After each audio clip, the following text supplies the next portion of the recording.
Di bawah hukum Taurat tidak mungkin kita Rut untuk masuk di dalam jemaah Israel.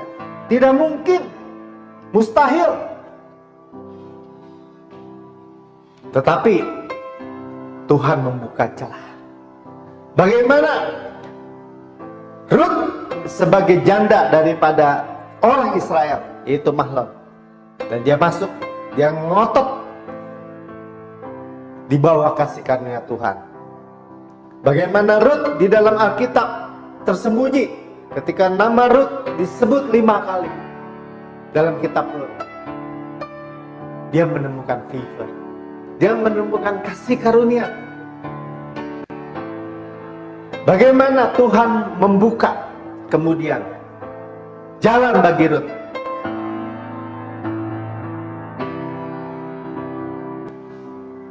Tadi saya katakan, yang lama sudah berlalu hukum Taurat hanya bagi bangsa Israel. Tetapi yang baru sudah datang kasih karunia kepada bangsa-bangsa lain. Termasuk kita bangsa Indonesia. Dan kita terima kasih karunia itu yang begitu besar. Kasih yang begitu tidak batas-batasnya. Lebar, panjang, tinggi, dalamnya tidak terukur. Suatu kasih yang luar biasa. Allah adalah kasih, suatu kasih yang kekal. Dia mencintai saudara dan saya. Dia menebus saudara dan saya dan keluarga kita. Dia membayar dengan lunas, dengan nyawanya sendiri, dengan darahnya sendiri, dicurahkan bagi kita. Padahal kita tidak layak, saudara.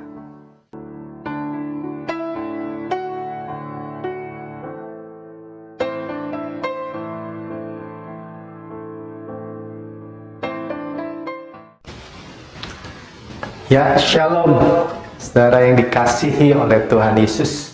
Jumpa lagi dengan saya, Pendeta Melkisedek Tanok. Dalam tayangan, kita ini adalah ciptaan baru.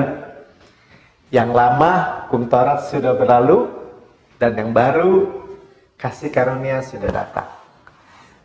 Pada hari ini, kita akan merenungkan bagian dari firman Tuhan dari kitab Rut. Ya, kita akan belajar bagaimana bahwa Tuhan itu yang mengasihi love story, kisah cinta daripada Tuhan kepada kita. Ya, bukan cinta manusia kepada Tuhan, tetapi bagaimana cinta Tuhan kepada manusia. Khususnya dalam buku kitab Rut, bagaimana Tuhan mengasihi semua kita. Ya, Allah itu adalah kasih. Firman Tuhan katakan Allah itu adalah kasih. Yohanes menulis dalam 1 Yohanes 4 ayat 8, ayat 16 adalah ada kasih. Ya, dan definisi kasih yang ditulis oleh Yohanes di dalam kitab Yohanes adalah bukan kita yang mengasihi Allah, tapi Allah yang mengasihi kita. Ya, karena begitu besar kasih Allah akan dunia ini, akan kita ini, sehingga Ia mengaruniakan anak yang tunggal.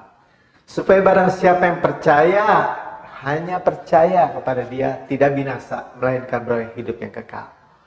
Ya, sungguh luar biasa kita di dalam tangan kasih-Nya. Kasih-Nya itu lebar, panjang, tinggi, dan dalamnya tidak terukur. Karena itu saya katakan, shalom orang yang dikasihi Tuhan, yang sangat dikasihi Tuhan. Ya, kita orang yang paling dikasihi Tuhan bahkan. Ya, kita bisa percaya bahwa Allah kita itu maha kuasa, alfa dan omega, tidak terbatas secara ruang dan waktu. Sehingga kita dapat berkata, masing-masing semua dapat berkata, bahwa saya orang yang paling dikasihi oleh Tuhan. Nah, saudara boleh mencatat bahwa ayat yang kita akan baca tentu saja dalam kitab Rut. Ya, Alkitab kita menulis ada Rut 1 sampai Rut yang keempat. Ya, jadi ada pasal 1 sampai dengan pasal 4. Dan mungkin kita akan juga baca dalam Ulangan 23 ayat 3. Nah, apa yang dimaksudkan Alkitab ini tentang Rut? Ya, saya akan ceritakan sedikit supaya kita akan melihat bahwa benar ya, bahwa itu adalah surat cinta ya Allah kepada manusia.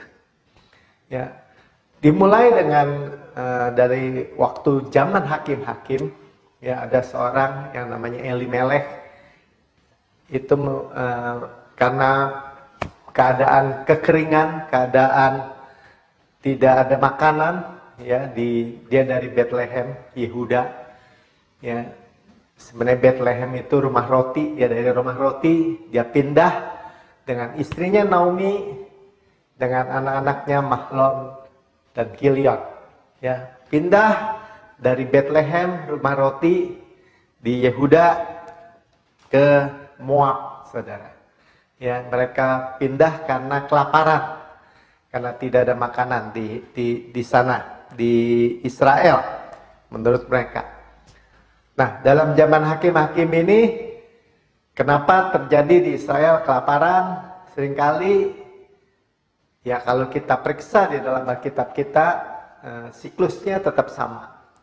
Di mana orang Israel yang tadinya hidup bahagia dengan Tuhan, dengan semua berkat dan kemurahan Tuhan, namanya juga di tanah perjanjian. Tetapi kemudian mereka mulai tertarik dengan berhala-berhala daripada bangsa-bangsa sekelilingnya. Dan kemudian mereka mulai menyembah berhala. Mereka mulai menyembah Allah-Allah asing dan meninggalkan Tuhan Allah mereka. Dan kemudian musuh mulai datang dan mulai menjajah mereka mungkin, atau mengepung mereka sehingga mereka kelaparan, sehingga mereka mengalami penindasan. Dan di dalam penindasan itu biasanya mereka kemudian baru menyadari dan berbalik, berseru-seru kepada Tuhan.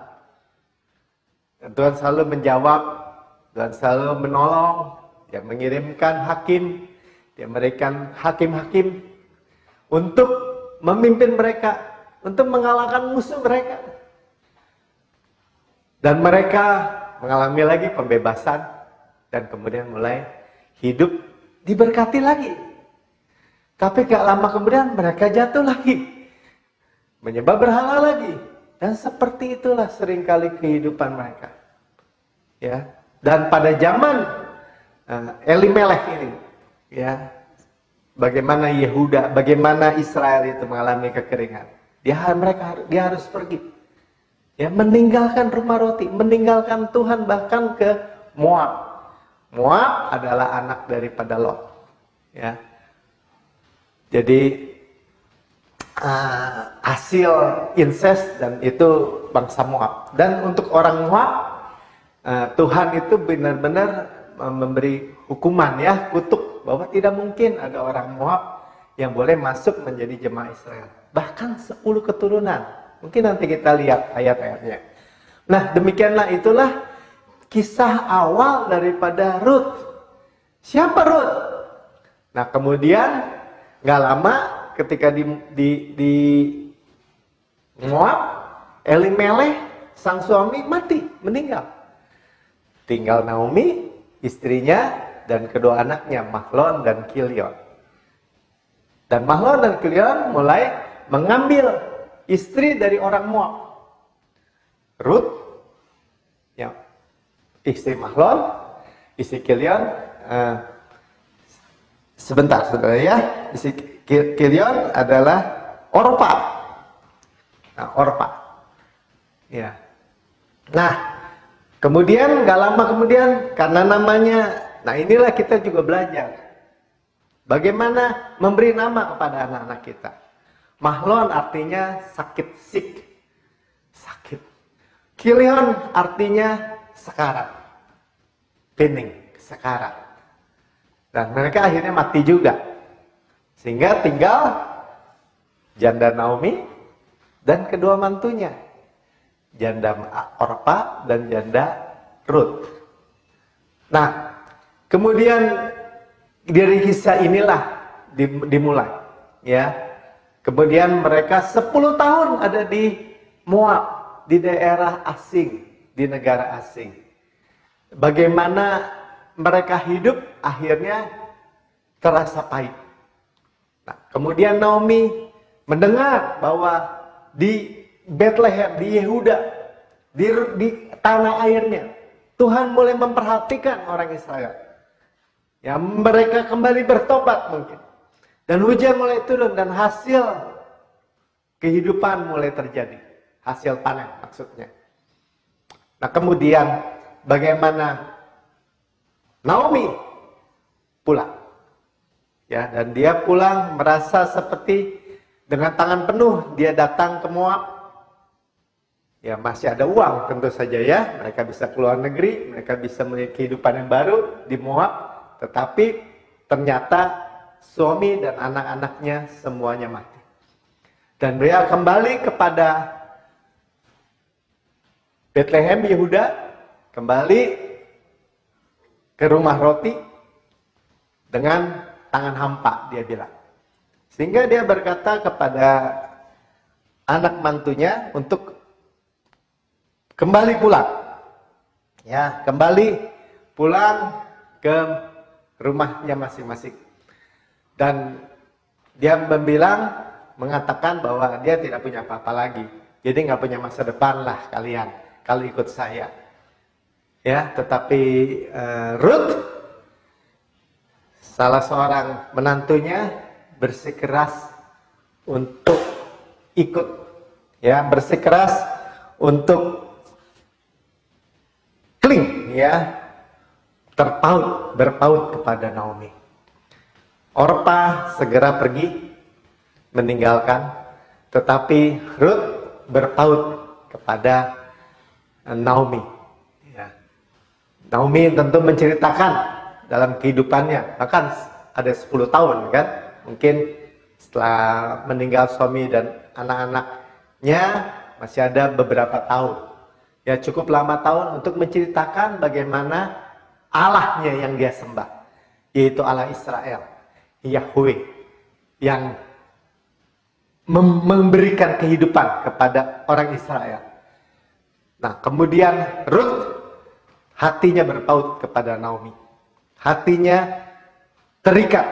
Dia menganggap Naomi bangsanya adalah bangsa dia. Allahnya Naomi, Allahnya dia. Saudara lihat ya, bagaimana yang pertama, ada orang, kita, sama seperti Ruth mungkin kita. Ya, bahwa kita orang asing bukan orang Israel. Mungkin kita bilang, wah saya orang gak benar. Mungkin kita bilang, kita orang miskin. Atau orang yang tidak punya apa-apa. Atau orang yang berdosa. Melakukan banyak kejahatan. Atau orang yang terkutuk. Melakukan banyak hal yang buruk. Saudara, Ruth untuk saat ini adalah orang Moab. Nanti kita baca siapa itu orang Moab. Janda, miskin. Harus kembali kepada keluarga daripada suaminya di Israel yang secara bangsa membenci orang Moab. Karena hukum Allah, bayangkan.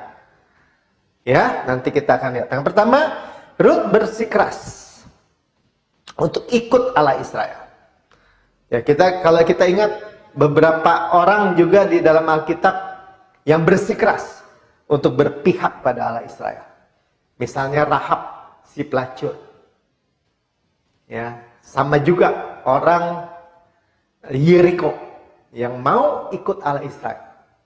Bersikeras ikut.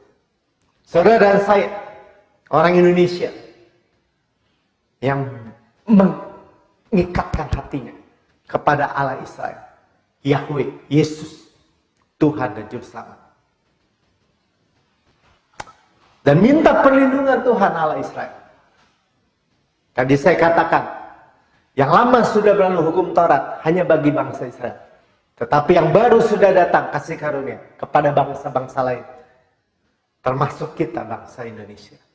Dan kita terima kasih karunia itu yang begitu besar. Kasih yang begitu tidak batas-batasnya. Lebar, panjang, tinggi, dalamnya tidak terukur. Suatu kasih yang luar biasa. Allah adalah kasih, suatu kasih yang kekal. Dia mencintai saudara dan saya. Dia menebus saudara dan saya dan keluarga kita. Dia membayar dengan lunas. Dengan nyawanya sendiri, dengan darahnya sendiri dicurahkan bagi kita. Padahal kita tidak layak, saudara. Dalam Rut 1 ayat 16. Bagaimana Rut bersikap? Dikatakan, tetapi kata Rut, janganlah desak aku untuk meninggalkan engkau dan pulang dengan tidak mengikuti engkau. Sudah lihat ya, Paulus itu seperti itu. Naomi untuk saat ini seperti Roh Kudus, penasehat bagi kita itu adalah Roh Kudus. Ya, gambaran itu. Ya, gambaran mertuanya itu gambaran yang mengajarkan semua tentang Allah Israel. Yang mengajarkan tentang kasih Tuhan, Injil perjanjian baru. Kabar baik. Sebab kemana engkau pergi, ke situ juga aku pergi. Dan di mana engkau bermalam, di situ juga aku bermalam. Bangsamulah bangsaku, dan Allahmulah Allahku. Lihat ya. Kita seperti Rut, orang asing, bahkan Moab. Tidak mempunyai sedikit pun peluang sebenarnya secara manusia, secara hukum Taurat untuk masuk di dalam bangsa yang Allahnya ialah Tuhan, Allah Israel. Tidak mungkin. Tetapi kita ditebus, kita dibayar lunas, kita dibeli, kita menjadi milik Kristus, kita menjadi anak Yesus. Demikianlah kita memperoleh warisan itu. Bangsamulah bangsaku dan Allahmulah Allahku. Dia terikat oleh perkawinan dengan Mahlon, anak daripada Elimelek. Ayat 17, di mana engkau mati, aku pun mati di sana. Di sanalah aku dikuburkan. Begitulah kiranya Tuhan menghukum aku. Bahkan lebih lagi daripada itu, jikalau sesuatu apapun yang memisahkan aku daripada engkau, selain daripada maut. Ketika Naomi melihat bahwa Rut berkeras untuk ikut bersama-sama dengan dia, berhentilah ia berkata-kata kepadanya. Saudara lihat, ya.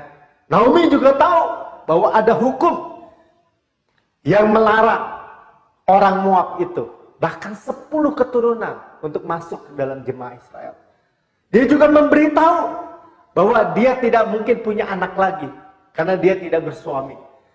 Dan kalaupun dia punya anak, masakan Rut harus menunggu anaknya sampai besar untuk menggantikan kakak-kakaknya yang sudah meninggal.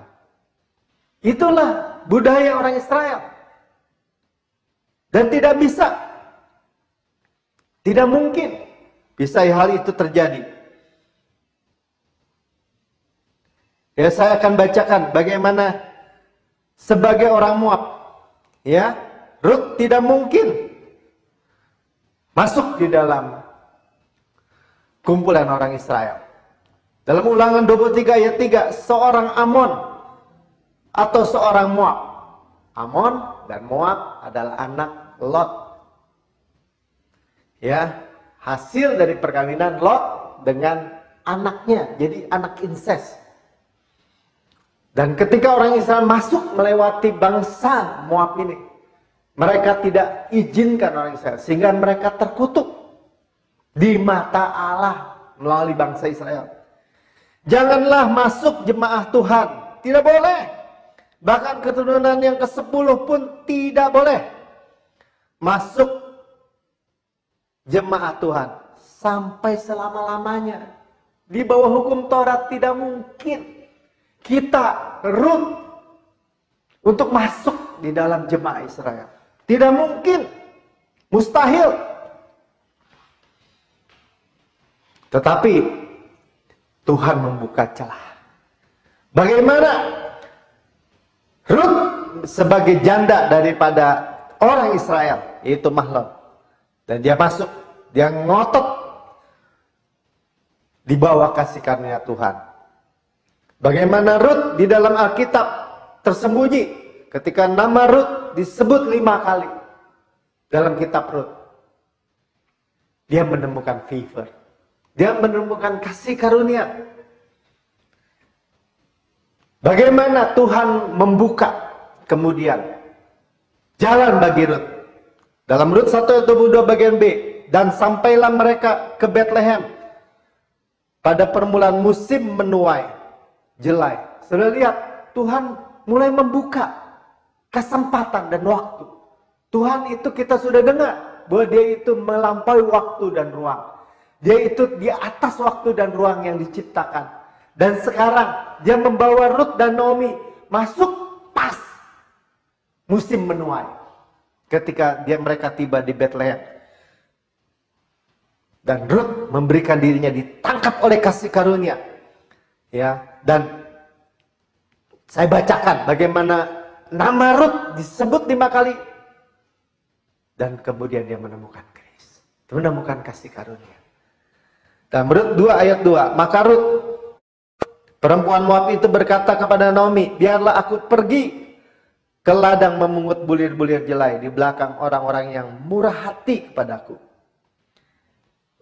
Tulisan di belakang orang-orang yang murah hati kepadaku. Disebut dalam bahasa Inggris, I shall find grace. Di mana saya dapat menemukan kasih karunia. Sahut Naomi kepadanya, pergilah anakku.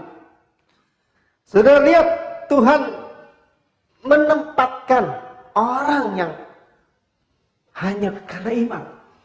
Tuhan, saya dipercaya Yesus sebagai tanda juru selamat. Saya mau Tuhan menerima engkau. Terima kasih karuniamu.